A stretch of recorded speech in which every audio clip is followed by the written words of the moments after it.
Hello guys, आप सभी का एक बार फिर से स्वागत है आपके YouTube channel flying shooting zone में। सो गाइस, आज की इस वीडियो में college of vocational studies university of Delhi की नॉन टीचिंग पोस्टों की जो वैकेंसी है उस पर बात करेंगे। ठीक है, तो 7 अलग अलग कैटेगरीज़ में नॉन टीचिंग पोस्टों की वैकेंसी है। ठीक है, जिसमें आपका लाइब्रेरियन की एक पोस्ट है, सेक्शन ऑफिसर की एक पोस्ट है, एक आपकी सीनियर पर्सनल असिस्टेंट की पोस्ट है, सीनियर टेक्निकल असिस्टेंट की एक पोस्ट है, 2 आपकी सीनियर असिस्टेंट की है और असिस्टेंट की एक पोस्ट है। इसके अलावा लाइब्रेरी अटेंडेंट की आपकी टोटल 5 पोस्टें हैं।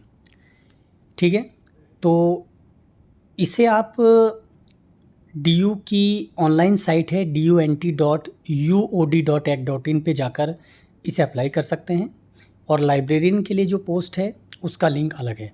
ठीक है, 500 रुपये फ़ी आपको देना पड़ेगा अगर आप जनरल और OBC से हैं। बाकी सभी के लिए ये फ्री ऑफ कॉस्ट है।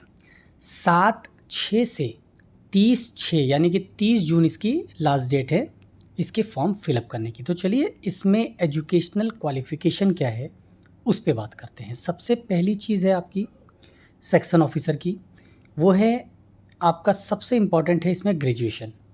देखिए इसमें ग्रेजुएशन जो है वो मस्ट है और एसेंशियल में सिर्फ और सिर्फ यही रखा गया है। डिज़ायरेबिलिटी में आपके पास इसमें डिप्लोमा या सर्टिफिकेट 6 महीने का कंप्यूटर में या सेक्रेटेरियल प्रैक्टिस का। इसके अलावा आपके पास एडमिनिस्ट्रेशन का कोई एक्सपीरियंस है तो आपको इसमें एक्स्ट्रा बेनिफिट मिल सकता है, लेकिन एसेंशियल में सिर्फ और सिर्फ ग्रेजुएशन है।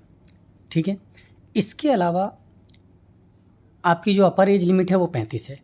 अब आते हैं सीनियर पर्सनल असिस्टेंट की। तो देखिए सीनियर पर्सनल असिस्टेंट के लिए सबसे पहला आपको ग्रेजुएशन होना है और 3 साल का मिनिमम एक्सपीरियंस आपके पास होना चाहिए as a stenographer, private secretary, personal assistant या किसी भी डेजिग्नेशन पे आप हों, लेकिन स्टेनो आपके पास होनी चाहिए। गवर्नमेंट डिपार्टमेंट हो, यूनिवर्सिटी हो, ऑटोनोमस हो, PSU हो या कोई एजुकेशनल इंस्टीट्यूशन हो, चलेगा। स्किल टेस्ट आपका होगा 100 वर्ड पर मिनट में, 10 मिनट की डिक्टेशन होगी। ट्रांसक्रिप्शन का टाइम आपको 40 मिनट दिया जाएगा अगर आप इंग्लिश के स्टेनो में सिलेक्ट होते हैं, और अगर आप हिंदी से सिलेक्ट होते हैं तो 55 मिनट आपको ट्रांसक्रिप्शन का टाइम दिया जाएगा। ठीक है, तो ये एसेंशियल क्वालिफिकेशन है इसकी। इसके अलावा एक प्रोफिशिएंसी, कंप्यूटर प्रोफिशिएंसी टेस्ट भी है।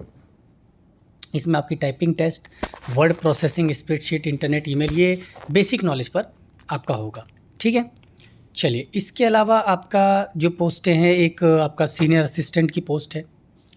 ठीक है, इसमें भी एक आपका जो इम्पोर्टेंट है वो आपका ग्रेजुएशन है। ठीक है, इसके बाद आपकी जो लास्ट पोस्ट है वो है आपकी लाइब्रेरी अटेंडेंट की। देखिए लाइब्रेरी अटेंडेंट के लिए आपके पास 10th का सर्टिफिकेट होना चाहिए और उसके साथ साथ library science and library and information science, इन दोनों में से किसी भी एक में सर्टिफिकेट है तो आप इस पोस्ट के लिए एलिजिबल हैं। देखिए इसका जो मोड ऑफ सिलेक्शन है, ठीक है, वो 3 टायर होता है। सभी DU के जो एग्ज़ाम्स हैं वो मोस्टली 3 टायर होते हैं। कुछ जो DU के कॉलेजेस हैं वो टायर 1 टायर 2 को एक साथ लेते हैं और कुछ अलग अलग लेते हैं। तो देखिए तीनों को मैं एक साथ अलग अलग ही बताता हूँ। तो पहला आपका प्री होगा। प्री में जो क्वालिफाई होते हैं उनको टायर 2 दिया जाता है जो डिस्क्रिप्टिव होता है। टायर 2 में आपका मिनट्स ऑफ द मीटिंग, मैं स्टेनो की लाइन यानी कि सीनियर पर्सनल असिस्टेंट के तौर पे ही बता रहा हूँ, सबका वेरी करता है। पोस्ट टू पोस्ट स्पेसिफिक अलग है जो सिलेबस है। डिस्क्रिप्टिव पेपर के बाद आपका होगा स्किल टेस्ट। स्किल टेस्ट में आपकी शॉर्ट हैंड होगी 100 वर्ड पर मिनट में, जो मैं आपको बता चुका हूँ। उसके अलावा आपकी जो कंप्यूटर प्रोफिशिएंसी है वो टेस्ट होगी, वो भी कंप्यूटर पर प्रैक्टिकल होगा। तो 3 टायर के बाद मेरिट बेस पर आपका सिलेक्शन होगा। ठीक है, सो गाइज़, अगर ये वीडियो इन्फॉर्मेशन आपको अच्छी लगी हो लाइक और शेयर ज़रूर कर देना। चैनल पर नए हैं चैनल को सब्सक्राइब ज़रूर कर लें। Thank you so much.